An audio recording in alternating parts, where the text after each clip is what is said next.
सूर्ययान जो आप देख रहे हैं, भारत ने सूर्ययान बना लिया है और ये सूर्ययान की अलग अलग तस्वीरें मैं आपको दिखा रहा हूं। फुल स्क्रीन लीजिए जरा इसको एक बार। ये सूर्ययान की तस्वीर आप देख रहे हैं, ये सूरज के बारे में पता करेगा। ये भी सूरज के नजदीक जाकर, जैसे चंद्रयान चांद पर उतरकर बताएगा चांद के बारे में, वैसे ये सूर्ययान जाने वाला है सूर्य पर, बहुत बड़ी जानकारी आपको देगा। आइए अब आपको बताता हूं कि पृथ्वी से सूरज कितनी दूर है और ये सूर्ययान कहां जाएगा। इसका नाम आदित्य L1 है। देखिए जरा, ये आप देख रहे हैं, ये है पृथ्वी और ये पृथ्वी से सूरज की दूरी है 15 करोड़ किलोमीटर। आज से पहले शायद आपने नहीं सुना होगा कि पृथ्वी से सूरज की दूरी कितनी है। 15 करोड़ किलोमीटर है सूरज। ये जो सूर्ययान है ये 15 लाख किलोमीटर तक जाएगा। देख रहे हैं बीच में ये जो दूरी मैं आपको दिखा रहा हूं, ये 15 लाख किलोमीटर तक जाएगा और वहीं से, क्योंकि आगे बहुत ज्यादा तपिश है, वहीं से पता करेगा सूरज के बारे में। अब आपको बताता हूं कि आखिर सूरज के बारे में क्या जानकारी जुटाने वाला है सूर्ययान, और भारत के लिए बहुत गर्व की बात होगी। देखिए जरा, ये आप देख रहे हैं, तपिश से अंदाजा होगा आपको सूर्य के।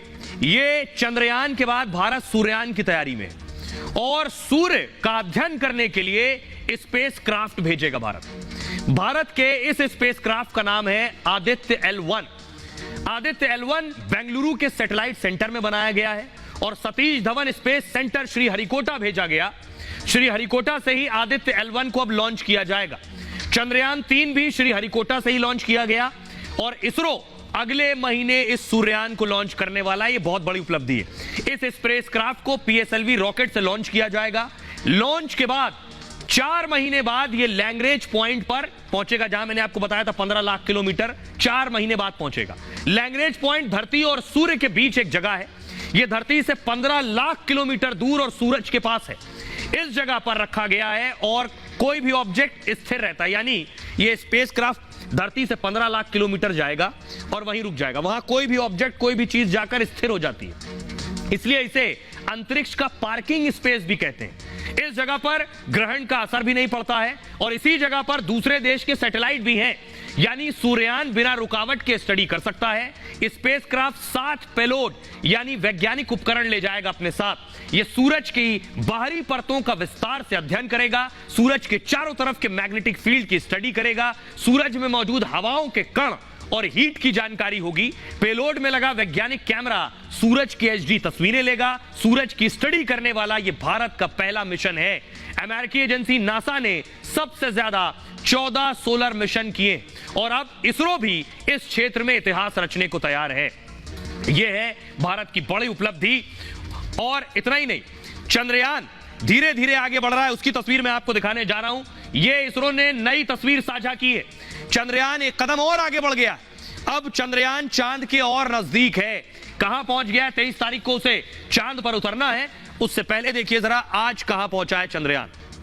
ये देख रहे हैं आप, चंद्रयान चांद की सतह के और करीब पहुंच गया और इसरो ने तीसरी बार चंद्रयान 3 की कक्षा घटा दी है। इससे पहले मैंने ये खबर जब आपको बताई तो चांद और हमारे चंद्रयान की दूरी लगभग काफी ज्यादा थी, अब और कम हो गई। कक्षा एक और बदल गई है, यानी चांद के और नजदीक पहुंच गया है। वैज्ञानिकों ने 18 मिनट के लिए चंद्रयान के इंजन को फिर स्टार्ट किया और फिर चंद्रयान को अब चांद की चौथी कक्षा में पहुंचा दिया, यानी चंद्रयान की चांद से दूरी सिर्फ 150 किलोमीटर बची है, 150 किलोमीटर। चांद से इसकी सबसे ज्यादा दूरी 177 किलोमीटर है। यानी ये देख रहे हैं जिस तरह से घूम रहा है, जब दूर होता है चंद्रयान तो होगा 170 किलोमीटर, नीचे की तरफ देखिए, जब पास होगा तो चांद के 150 किलोमीटर। अब चंद्रयान के चक्कर की दिशा में भी बदलाव आया है। अंडाकार कक्षा से गोलाकार कक्षा में यह आना शुरू हो गया है। 16 अगस्त को चंद्रयान में अगला बड़ा कदम होगा। इसे चांद की 5वीं कक्षा में डाला जाएगा। चंद्रयान को 100 किलोमीटर की कक्षा में लाया जाएगा और इसके अगले दिन फिर मिशन और आगे बढ़ेगा। 17 अगस्त को प्रोपल्शन मॉड्यूल को लैंडर से अलग करेगा। लैंडर की चांद की कक्षा से ऊंचाई में कमी लाई जाएगी और फिर 23 अगस्त को लैंडर उतरेगा। चंद्रयान 3 के सभी यंत्र सही तरीके से काम कर रहे हैं, यानी सब कुछ भारत के प्लान के मुताबिक हो रहा है और अब से 9 दिन बाद चंद्रयान चांद की सतह पर उतरेगा। चांद के दक्षिणी ध्रुव पर पहुंचने वाला पहला देश बनेगा।